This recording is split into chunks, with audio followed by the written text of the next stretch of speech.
Greetings and good health. I am Dr. Jarek Asarko, a pediatric and family wellness chiropractor. This is your Lifeline to Vitality, where we discuss ways to cultivate family wellness.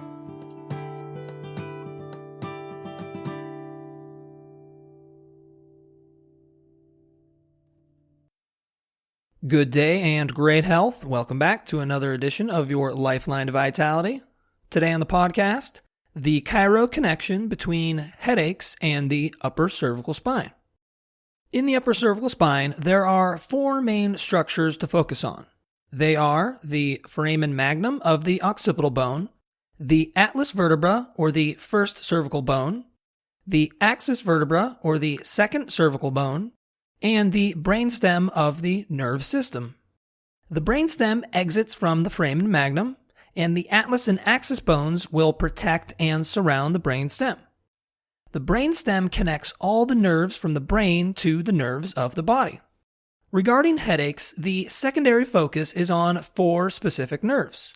Those nerves are the C1 spinal nerve, the C2 spinal nerve, the spinal accessory nerve, and the vagus nerve. The C1 spinal nerve leaves the brainstem between the occiput and the atlas. This nerve supplies neck muscles, muscles of the scalp, and the middle and inner ear. The C2 nerve leaves the brainstem between the atlas and axis bones. It supplies the head, sinus, and eyes. The spinal accessory nerve comes out of the skull next to the foramen magnum, and it supplies the large muscles of the neck and shoulders. And finally, the vagus nerve leaves the skull with the spinal accessory nerve, and it will supply neck muscles, the heart, the lungs, and parts of the GI system. The nerve system in general does four main things. It controls all the movements we make, senses everything we feel, regulates all our body organs, and relates us to the outside world. When nerves get stressed, it affects their sensitivity, perception, and behavior. There are three types of stresses we deal with in life. The stresses are physical, chemical, and emotional in nature. These stresses create nerve tension and spine imbalance. One specific job of the brainstem is to adapt these stresses and help bring the spine back into balance. If the stresses are too great for the brainstem to adapt, compensations arise. One particular compensation that occurs in the upper cervical spine is a vertebral subluxation.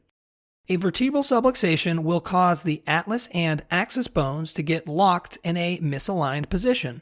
This lock will perpetuate spine imbalance and nerve system tension. This tension will lead to abnormal sensitivity, perception, and behavior of the brainstem and surrounding nerves. Nerve system function is disrupted. Over time, this disruption can lead to symptoms. The usual symptoms of a headache are achy or throbbing head, neck pain, tight shoulders, sensitivity to light and sound, face pressure, nausea or stomach discomfort, and increased blood pressure. If we reference the four nerves from above, the C1 spinal nerve, the C2 spinal nerve, spinal accessory, and vagus, we can see that all four of these nerves associate with headache symptoms. Now, the goal of chiropractic is not to medically treat the symptoms of a headache, but the goal and the aim of chiropractic is to correct nerve tension and spine imbalance. Chiropractors correct this by adjusting the vertebral subluxation of the upper cervical spine. Correcting the subluxation better optimizes the function of the brainstem and associated nerves. The nerve system overall can sense, perceive, and behave at a greater potential when a subluxation is corrected.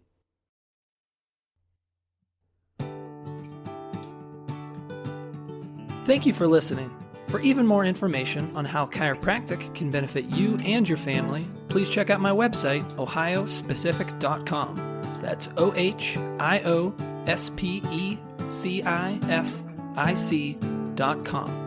Until next time, remember to keep your head cool, feet warm, and your mind busy.